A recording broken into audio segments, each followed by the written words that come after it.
వందే మాత్రం. నేను మీ journalist Navata. Welcome to our voice. విధి విసిరి చివరి అస్త్రం ముసలితనం. వృద్ధాప్యపు బందీల దొడ్డిలో నువ్వు ఒంటరివి. వృద్ధోపనిషత్తులోని ప్రతి పేజీ మసకే. సాయం తక్కువ, సలహాలు ఎక్కువ. మనిషి 7వ ఋతువే వృద్ధాప్యం. కాలధర్మంలో దేహధర్మమే వృద్ధాప్యం. మంచం మీద వెల్లికిలా పడుకొని ఆకాశం వైపు చూస్తూ ఉంటావు. గగనంలో నక్షత్రాలు ఒక్కొక్కటిగా మాయమైపోతూ ఉంటాయి. ఈ లోకంలో పుట్టిన ప్రతివాడు వృద్ధోపనిషత్తులో భాగస్వామి కాక తప్పదు. జీవితం భల్లున తెల్లవారుతుంది, మెల్లగా చీకటి పడుతుంది.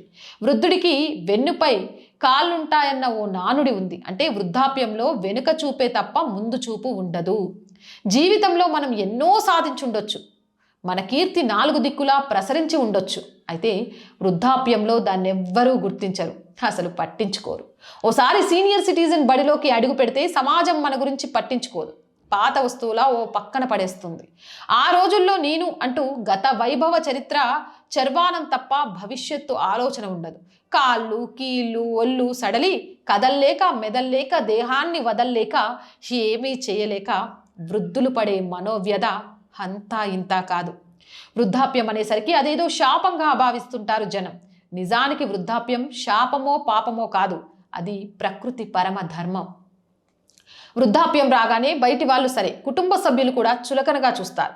నిన్న మొన్నటి దాకా తలొంచిన వానపాములు సైతం తలెగరేసి నిలదీస్తాయి, లెక్కలు అడగడం మొదలు పెడతాయి.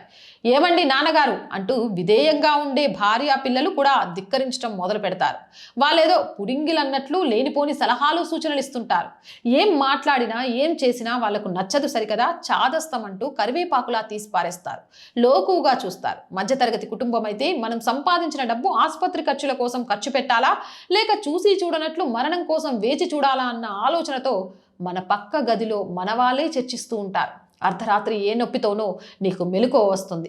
పక్క గదిలోని వారికి నిద్రాభంగం చెయ్యాలా వద్దన్న ఆలోచనతోనే తెల్లవారుతుంది. ఆ రాత్రి నిద్ర కరువవుతుంది. ఇక చివరి మజిలీ, మనిషి జీవన ప్రయాణంలో చివరి మజిలీ వృద్ధాప్యం. మనం కాదనుకున్నా కూడా కోరి వస్తుంది వృద్ధాప్యం. మనిషి జీవితం ఋతువులతో ముడిపడి ఉంటుంది. వసంత ఋతువులో మొదలయ్యే కాలం శిశిరంతో ముగుస్తుంది. వసంతకాలం మన పుట్టుక అనుకుంటే శిశిరం వృద్ధాప్యం. వసంతంలో ప్రకృతి ఆకుపచ్చగా రంగురంగుల పూలతో మురిపిస్తుంది, మనసు ఉల్లాసభరితమవుతుంది. ఇక శిశిరానికి వచ్చేసరికి ఆకులు పండి ఎండి రాలి చెట్లు మోడవుతాయి. అలాగే వృద్ధాప్యంలో మనిషి దేహం కూడా ఒడలి ఎండిన మోడవుతుంది. అయితే వృద్ధాప్య దశకు చేరుకున్నారంటే జీవితంలో వాళ్ళు ఎన్నెన్ని చూసుంటారు, ఎంత అనుభవం గడించి ఉంటారో ఒక్కసారి ఆలోచిస్తే తెలుస్తోంది.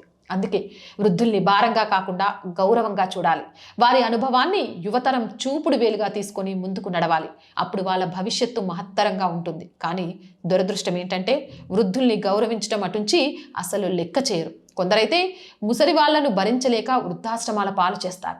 ఇవాళ మనం చేసింది రేపు మన పిల్లలు కూడా చేస్తారన్న సోయి ఏమాత్రం ఉండదు. ఏతా వాత వృద్ధాప్యం శాపంగా మారుతుంది. యవ్వనంలో హెల్త్ ఇన్సూరెన్స్ మానేసి ఆ డబ్బు పిల్లల కాలేజీ ఫీజు కట్టేస్తాం. మధ్య వయసులో సంపాదించి ఖర్చు పెట్టి పిల్లల్ని విదేశాలకు పంపుతాం. నా కొడుకు అమెరికాలోనో ఇంకేదో దేశంలో ఉన్నాడనో, కూతురు ఆస్ట్రేలియాలోనో ఇంకేదో దేశంలో ఉన్నదనో గర్వంగా చెప్తూ ఫాల్స్ ప్రెస్టేజ్ ఫీల్ అవుతారు. అంతా బాగానే ఉంటుంది, పిల్లలు విదేశాల్లో సెటిల్ అయిపోయి బాగుంటారు. కానీ వృద్ధాప్యంలో మాత్రం కనీసం చూడడానికి కూడా రాడు. అప్పుడప్పుడు సీజనల్గా వచ్చే సెల్ ఫోన్ కాల్స్తోనే సరిపెట్టుకోవాలి, తృప్తి పడాలి. కొడుకో కూతురో మనవడో గుర్తొచ్చి వాళ్ళతో మాట్లాడాలని ఫోన్ చేస్తే సారీ బిజీ అంటూ సమాధానం వస్తుంది. పుట్టిన కొత్తలో పక్క మీద శిశువు నెలల తరబడి కదలకుండా ఎలా ఉంటుందో వృద్ధాప్యంలో తిరిగి అదే పరిస్థితి సంభవిస్తుంది. అయితే ఒక్కటే, చిన్నప్పుడు ఆలనాపాలనా చూసుకోవడానికి కన్న తల్లుంటుంది, వృద్ధాప్యంలో ఎవ్వరూ ఉండరు. అదృష్టం బాగుంటే అప్పుడప్పుడు వచ్చి పలకరించే కూతురు, తప్పదన్నట్లు సేవలు చేసే కోడలు ఉండొచ్చు.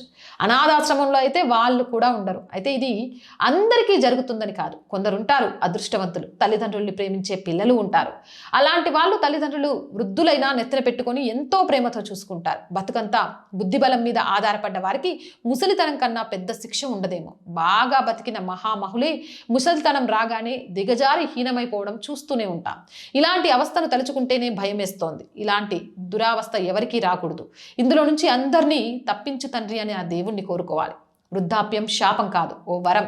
ఏకాంతంలో సంగీతాన్ని వింటూ కాలక్షేపం చేయొచ్చు. ఓపిక సదుపాయం ఉంటే పెరటి మొక్కల్ని పరిరక్షిస్తూ కాలం గడపొచ్చు. చిన్నపిల్లలుంటే కొద్దిసేపు వారికి ఇంట్రెస్ట్ ఉన్న టాపిక్స్ కబుర్లు చెప్పొచ్చు, ఆడుకోవచ్చు. ఏం చేసినా అఫెక్షన్ బ్యాంక్లో ఆప్యాయతను క్రెడిట్ చేసుకుంటూ వెళ్ళాలి. ఎప్పుడైతే మనం మానసికంగా ఇలా ప్రిపేర్ అవుతామో వృద్ధాప్యాన్ని 10 సంవత్సరాల పాటు వాయిదా వేయచ్చు. సో ఇప్పటికే సీనియర్ సిటిజన్స్ అయిన వారు భవిష్యత్తులో సీనియర్ సిటిజన్స్ కాబోయేవారు జీవితం మనల్ని ఎలా నడిపిస్తుందో అలా నడవాలి. అందరూ ఆ దరికి చేరేవారే. కొంతమంది కొంత ముందు కొంత వెనక అంతే. ఒక్కొక్క వృద్ధుని అనుభవం ఒక్కో జీవితకాలం. వాళ్ళ నుంచి ఎంతో నేర్చుకోవచ్చు యువత. డబ్బులు పెట్టినా కొనలేని అనుభవాల సారాంశమే వృద్ధాప్యం. కాబట్టి వృద్ధులను గౌరవిద్దాం, వాళ్ళ ఆలోచనలను కాసేపైనా విందాం, ఆచరించడానికి ప్రయత్నం చేద్దాం. అది వారికి శాపం కాదు, వరమని నిరూపిద్దాం. జై హింద్, జై భారత్. మోర్ వీడియోస్ కోసం ఛానల్ వెంటనే సబ్స్క్రైబ్ చేయండి. అండ్ ప్రతి ఒక్కరికి రోజు చెప్తున్న ఆర్ వాయిస్ పొలిటికల్ రెండు మనవే. So please subscribe our channels.